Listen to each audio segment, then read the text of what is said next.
दुनिया में अभी सिर्फ एक ही मुस्लिम देश ऐसा है जिसके पास परमाणु बम है और वह है पाकिस्तान।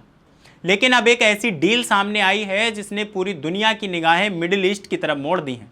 अमेरिका ने एक ऐसे देश को यूरेनियम एनरिच करने की इजाज़त दे दी है जिसके पास आज तक ये ताकत नहीं थी। सवाल उठ रहा है, क्या ये सिर्फ बिजली बनाने की डील है या इसके पीछे कुछ और भी छिपा है? आइए जानते हैं क्या है पूरी कहानी। बने रहिए वीडियो के आखिर तक। नमस्कार, मेरा नाम है फैसल और आप देख रहे हैं द हिंदी टॉप। हम बात कर रहे हैं अमेरिका और सऊदी अरब के बीच हुए एक बड़े समझौते की, जिसने पूरी दुनिया में चर्चा छेड़ दी है।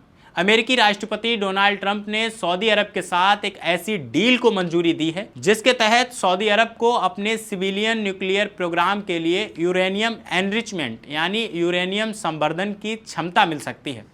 यह समझौता 30 साल के लिए है और इसका दायरा सिविलियन न्यूक्लियर एनर्जी यानी असैनिक परमाणु ऊर्जा तक सीमित बताया जा रहा है। अब यहीं से सवाल शुरू होते हैं। मुस्लिम दुनिया में अभी तक सिर्फ एक ही देश के पास परमाणु बम है, पाकिस्तान। तो क्या इस डील के बाद सऊदी अरब भी इस लिस्ट में शामिल हो जाएगा? क्या ये डील दुनिया के सबसे सेंसिटिव इलाकों में से एक नई परमाणु ताकत को जन्म दे सकती है? आइए पहले समझते हैं कि आखिर ये सिविलियन न्यूक्लियर डील होती क्या है।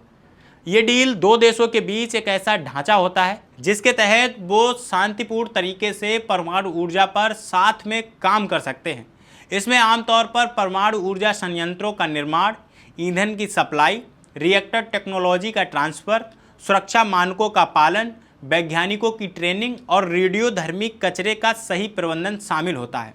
इसका मकसद होता है बिजली बनाना, मेडिकल इस्तेमाल के लिए आइसोटोप तैयार करना और औद्योगिक अनुसंधान को बढ़ावा देना। सीधे शब्दों में कहें तो इसका मकसद बम बनाना बिल्कुल नहीं होता। वॉल स्ट्रीट जर्नल की एक रिपोर्ट के मुताबिक इस समझौते के तहत अमेरिकी कंपनियों को सऊदी अरब में परमाणु ढांचे के निर्माण में बड़ी भूमिका दी गई है और इसकी कीमत अरबों डॉलर तक हो सकती है। साथ ही इस डील में यह संभावना भी खुली रखी गई है कि सऊदी अरब के अंदर अमेरिका के समर्थन वाली एक यूरेनियम एनरिचमेंट फैसिलिटी बनाई जा सके। लेकिन यहाँ एक अहम बात ध्यान देने वाली है। इस फ्रेमवर्क के तहत सऊदी अरब को खुला, बिना रोक टोक वाला एनरिचमेंट प्रोग्राम नहीं मिल रहा, बल्कि इसकी एनरिचमेंट क्षमता को अमेरिका की निगरानी और समर्थन वाली व्यवस्था के तहत रखा जाएगा। यानी वाशिंगटन की नज़र इस पूरे प्रोग्राम पर बनी रहेगी। अब सवाल आता है सबसे अहम पॉइंट पर, क्या इस डील से सऊदी अरब परमाणु बम बना सकता है? इसे समझने के लिए हमें यूरेनियम एनरिचमेंट को समझना पड़ेगा। यूरेनियम एनरिचमेंट एक ऐसी टेक्नोलॉजी है जिसका इस्तेमाल दो तरह से हो सकता है, एक शांतिपूर्ण और दूसरा सैन्य। बिजली बनाने के लिए यूरेनियम को कम स्तर पर एनरिच किया जाता है, जबकि परमाणु बम बनाने के लिए यूरेनियम को करीब 90% तक एनरिच करना पड़ता है, जिसे वेपन्स ग्रेड यूरेनियम कहा जाता है। दिलचस्प बात यह है कि बिजली के लिए इस्तेमाल होने वाले सेंट्रीफ्यूज और बम बनाने में इस्तेमाल होने वाले सेंट्रीफ्यूज लगभग एक जैसे होते हैं। फ़र्क सिर्फ इस बात का होता है कि उन्हें कितनी देर तक चलाया जाता है, कितनी संख्या में इस्तेमाल किया जाता है और एनरिचमेंट का स्तर कितना ऊंचा ले जाया जा सकता है। तो सवाल ये उठता है कि क्या सऊदी अरब आसानी से बम बना सकता है? तो एक्सपर्ट का कहना है कि नहीं, बम बनाना इतना आसान नहीं है। सिर्फ एनरिचमेंट क्षमता होने से कोई देश तुरंत परमाणु ताकत नहीं बन जाता। इसके लिए सऊदी अरब को कई बड़े कदम उठाने होंगे।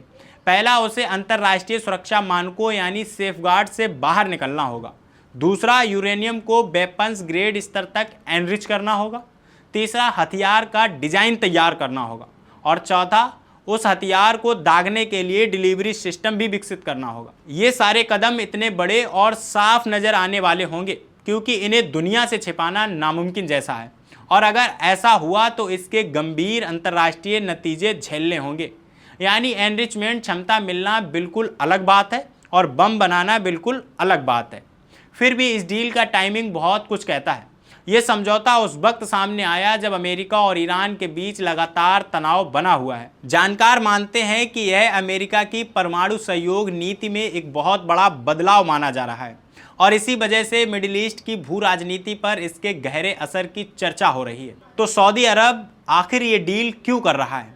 सऊदी अरब का कहना है कि ये उसकी विजन 2030 नाम की बड़ी आर्थिक रणनीति का हिस्सा है, जिसके तहत वो अपनी अर्थव्यवस्था को सिर्फ तेल पर निर्भर रहने से बचाना चाहता है।